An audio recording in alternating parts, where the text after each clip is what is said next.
Hello, Mr. Malo here, your online math teacher, and welcome to my channel. Today we're going to be continuing my series on exponential and logarithmic functions, and in particular we're going to talk about solving logarithmic equations today. So if you find this video helpful, annihilate that like button, hit subscribe, tell your friends to check this out, and let's get going.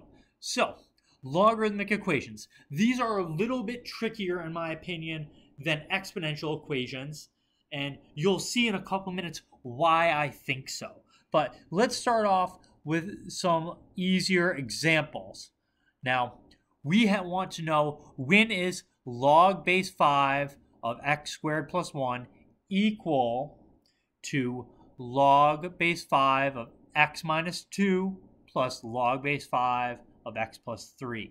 Now, just like before, you might say to yourself, hey, I want to get logarithms so I can get rid of them. I want to get at what's inside. So I'm going to combine the right-hand side of my equation by using my law of logarithms for addition. So when I do that, I get log base 5 of x squared plus 1 is equal to log base 5 of x minus 2 times x plus 3.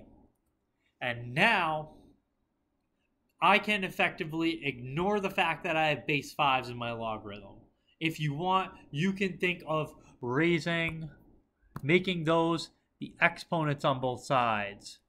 And when you do that, the logarithms are going to go away, leaving with you as x squared plus 1 is equal to x minus 2 times x plus 3. And if you FOIL that out as a quadratic, you're going to get that that's just x squared minus 6x. X plus x minus 6. And now you want to solve for x. We're going to get all like terms, and so we're going to subtract an x squared from both sides to leave you with 1 is equal to x minus 6. Add over my 6 to get 7 is equal to x. Now, a good habit to get in with all your logarithmic equations is to check to make sure your solution is truly a solution. So plug it in back up top to ask, does it make sense? Now, in our case here, we can plug 7 into all these terms in the original one, and we'll have a number that makes sense. I can have log base 5 of 50. I can have log base 5 of 5. I can have log base 5 of 10. So you just want to be careful here and make sure that it's fine to plug when you plug them back up in. And we'll see an example where it's not fine in a couple of minutes. So here are my guidelines. But I should say first, this problem, we use the fact that the logarithms are 1-to-1 inside, so it's not going to work if you want to solve log base 5 of 13. So it kind of would, but it wouldn't at the same time. So when you're going to solve these, isolate the logarithmic terms on each side on one side of the equation if you can, or do what I just did up there. Or you might need to use some laws of logarithms like we did to combine things. Then you want to write the equations in exponential form or raise the base to each side of the equation. So do what I did up here to get rid of our logarithms, really. That's what I'm saying. And then solve for the variable. Now, I left out a crucial step 4 here. Step 4 should always be check the solution. And like I said, in a few minutes, we'll see why it's important to check to make sure your solutions work out.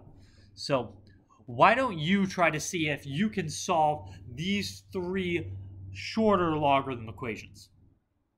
Okay, hopefully you did, and if you did, you got the following for your work. So quick e on both sides here. The natural log will cancel, leaving x is equal to e to the eighth. Use 2 to create an exponential type function here to get rid of the logarithm. Solve to get x equal to 17.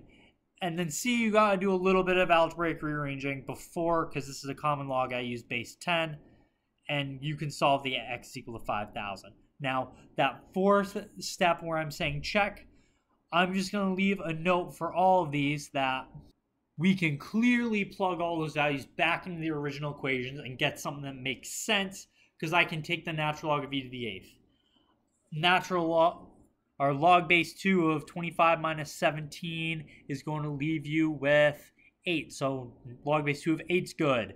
And log of 10,000, that's also good. So you don't have anything weird going on here.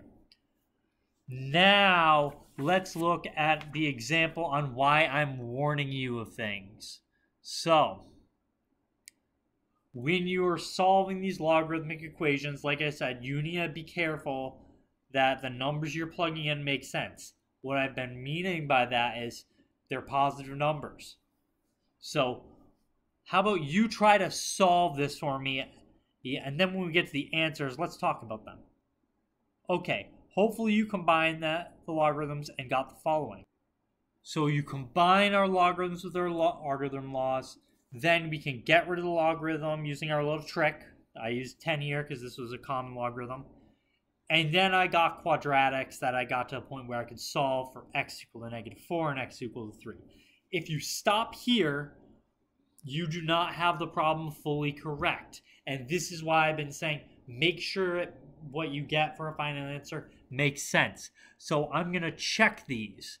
So if I plug in x is equal to -4 into my original equation, I'll see I'm looking at a log of -2 and a log of -5, which is not good. Because remember, negative numbers are not in the domain of our logarithms. So this is bad, and it tells us from this check that x equal to -4 is not one of our solutions here. We can then go do the same thing with that x equal to 3 and see we don't have those issues. We have a log of 5 and a log of 2. That's good to go. And in fact, you can then combine it with your addition law of logarithms, get log of 10, and since it's a common logarithm, it's base 10, so this is the same thing as 1. So we really checked here to see that it worked. So the only solution to this equation is x equal to 3. The reason we need to do this when solving most of our logarithm equations is because when you combine using these laws of logarithms, sometimes we accidentally will end up introducing what are called extraneous solutions. These are solutions that don't work. Example is this x equal to -4 here. So you just need to be careful with these that you didn't have to be this careful with our exponential equations, but logarithmic equations you do. Now, the last thing I want to do is we talked about some of these compound interest problems way back at the beginning of this video series with our exponential functions. We can now look at a new version with logarithms. So, we still have our two equations are for compound interest. And depending on what we use, it's all dependent on what we're interested for information. So let's take a look. In A here, in A and B, we have a sum of $5,000, and we're investing it at an interest rate of 3% per year. Again, this is a good rate. If you ever find 3%, jump. Now, we want to find how long it's going to take for the money to double if the interest is compounded either semi-annually, which if we do semi-annually, that means twice a year, so that n's going to be equal to 2. Or continuously, that means we don't have an n, we're using that PERT formula, because we're using e. So, and in both these equations, we know r is going to be equal to 3% or 0.03, because remember, we need to use the decimal version of it. And p is the principal invested, so that 5,000. So P is 5,000. Now, all we need to do from here is plug into our equations, because we know if we want to know how long it takes for our money to double, we're setting these equations equal to $10,000, because that's double our 5,000. So in A, we'd have something like this. And this is an equation we can solve with our logarithms. Now, to be able to do this, we need to move away that 5,000 first by dividing both sides by 5,000 to leave us with. And now, to get at that 2t that's an exponent, we can take the natural log of both sides. Now, we can take that exponent out in front of our natural logarithm using our law of logarithms. And finally get t by itself by dividing everything else away from it. And your answers in these problems are usually going to look pretty ugly like this solution here. Your teacher's probably going to give you a calculator for this and ask you to approximate as a decimal too, because if this is a word problem, I can't tell you how many years that is by staring at that. But a calculator, you can approximate it to 3 decimal places to get that this is about 23.278 years. So about 23.278 years, our money is going to double. So our $5,000 is going to become $10,000. So similarly, in the continuous case, we can do the following. Set 10,000 equal to 5,000 e to the 0.03t. You want to move away that 5,000, so divide both sides by it. So you get 2 is equal to e to the 0.03t. And now I'm going to take the natural logarithm on both sides. And we are in luck here because our properties of logarithms tell us this is natural log and I have a base e inside to some power. They're going to undo each other to leave us with 0.03t. So 0.03t is equal to the natural log of 2. T is going to be equal to the natural log of 2 divided by 0.03. And again, you're not going to stare at that and have any idea what that means in terms of years as a number unless you plug it into a calculator.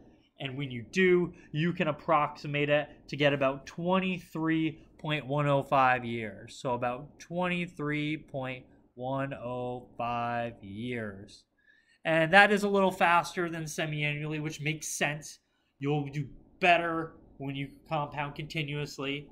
It'll grow faster.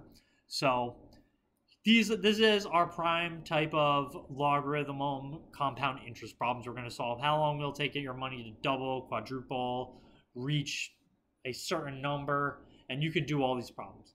So I hope this video on how to solve logarithmic equations helped, and if you liked it, hit the like button and have an awesome day.